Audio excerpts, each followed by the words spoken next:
Sales किसी भी business का होता है ना, कोर वर्क होता है।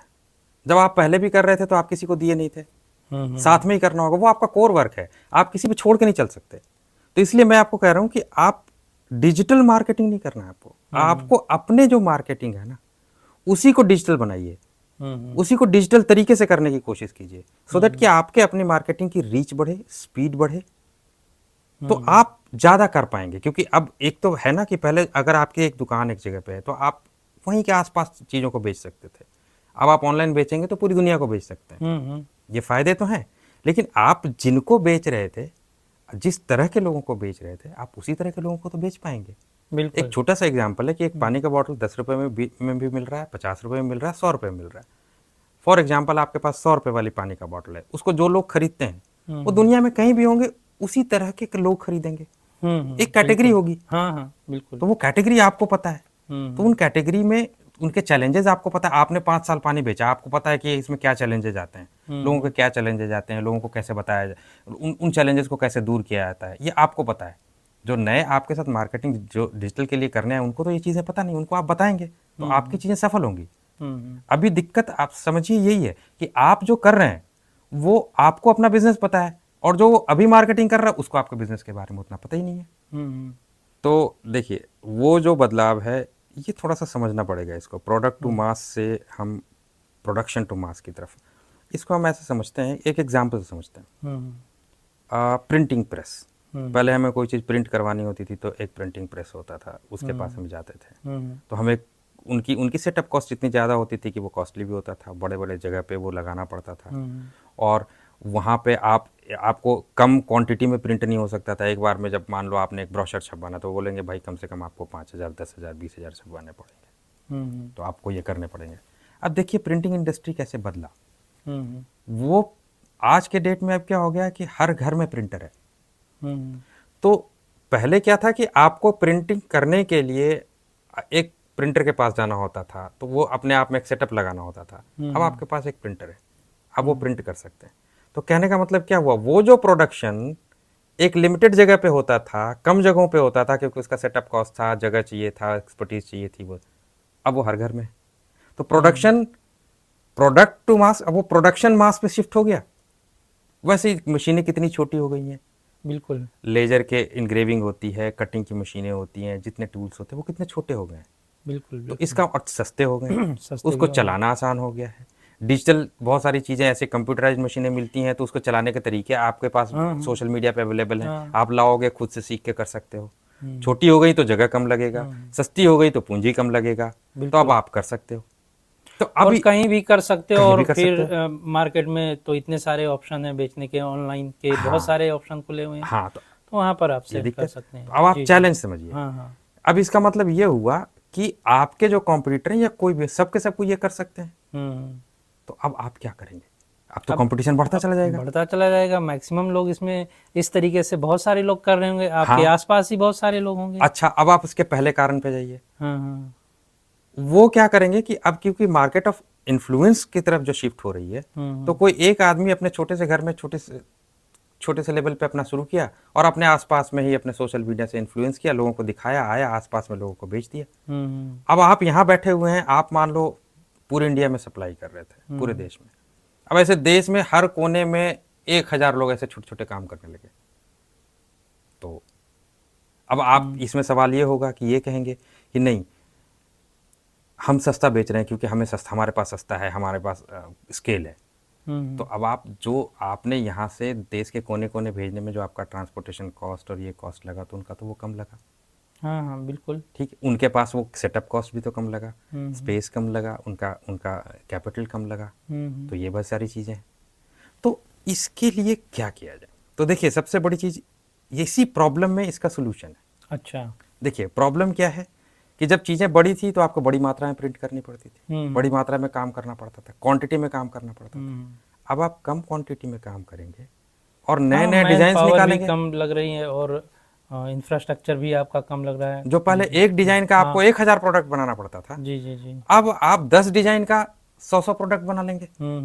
डिजाइन 10 दे देंगे, लोगों को ऑप्शन ज्यादा दे देंगे। हाँ। इससे भी ज्यादा इसका एक्सट्रीम देखिए तो आप पर्सनलाइज, जिसको bespoke बोलते हैं, वो ऑफरिंग कर सकते हैं, क्योंकि अब आपके लिए कम क्वांटिटी में सामान बनाना आसान हो गया। तो जो जो bespoke ऑफर करेंगे, अपने घर में जो बेसिक्स कैलकुलेशंस के सामान होते हैं, वो प्रोडक्शन के सामान होते हैं, वो लाएंगे और उसके बाद bespoke ऑफरिंग करेंगे। और ये छोटी इंडस्ट्री में भी होती है, बड़ी इंडस्ट्रीज में भी होती है। जैसे कार इंडस्ट्रीज ले लीजिए, कार कंपनीज क्या करती हैं, वो कार का फ्रेम में बहुत ज़्यादा टाइम लगाती हैं, वो फ्रेम बनाती हैं। एक फ्रेम के, क्योंकि कार के बनाना, कार को टेस्टिंग करना एक बहुत खर्चीला काम है, तो वो अपना कॉस्ट कैसे बढ़ाते हैं, एक फ्रेम बनाया उन्होंने, उस फ्रेम को सारा सिक्योरिटी टेस्टिंग, उसकी सारी चीज़ें कर ली उन्होंने। अब उस फ्रेम पे वो 4 मॉडल निकाल देंगे। जैसे मैं किन्हीं का नाम नहीं लूंगा, आप देखिए, किसी कंपनी का नाम नहीं लूंगा, एक कंपनी है जिनकी कार आती है और उसी फ्रेम पे दूसरी कंपनी ने उनके फ्रेम को, दूसरी कंपनी ने, एक ही कंपनी अगर 4 मॉडल निकाल ले तो अलग बात है, उन्होंने अपने उस फ्रेम को भी शेयर कर दिया किसी दूसरी कंपनी से। हाँ, बिल्कुल। बिजनेसमैन को ये समझना होगा कि वो जिस भी प्रोडक्ट में, क्या उसको हम फ्रेम और वेरिएंट के मॉडल पे शिफ्ट कर सकते हैं। इस तरीके से वो इनोवेशन करना पड़ेगा, वो बैठ के देखना पड़ेगा, समझना पड़ेगा। या कुछ चीज़ें ऐसी आती हैं कि आपको लगता है कि आप एक डिजाइन बेचते हो, मान लो एक नॉर्मल कंज्यूमर प्रोडक्ट बेच रहे हो, तो उसमें हम नेम इनग्रेव करके, या हम ऐसा होता है कि वो डिजाइन को हम एक प्रोडक्ट बना लें ऐसा, और उसके ऊपर से वो डिजाइन है जो ऊपर से मेरे पास मशीनिंग के थ्रू हो जाएगी। तो अब आपको क्या है, 10 डिजाइन बनाने के लिए, आप मान लो 10 डिजाइन है, आपके पास 100 का स्टॉक है, तो आप 1000 पीस का स्टॉक नहीं रखना पड़ेगा।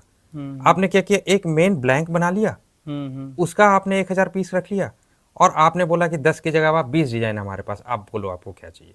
बिल्कुल। तब आप सोचो कि आपके पास 20,000 स्टॉक हो गए। क्योंकि करना क्या, बेस तो बना हुआ है, मेरे ऑफिस में, मेरे छोटी सी फैक्ट्री में, उसको कस्टमाइज करने की मशीनें हैं, बिल्कुल। तो मैं वो सारा फ्रेम बना लिया और उसके बाद वो सारा बेस मेरे पास स्टॉक रखा हुआ है, और जो कस्टमर को जो चाहिए, मैं जितनी क्वांटिटी में चाहिए, कम स्टॉक में मैंने काम कर लिया।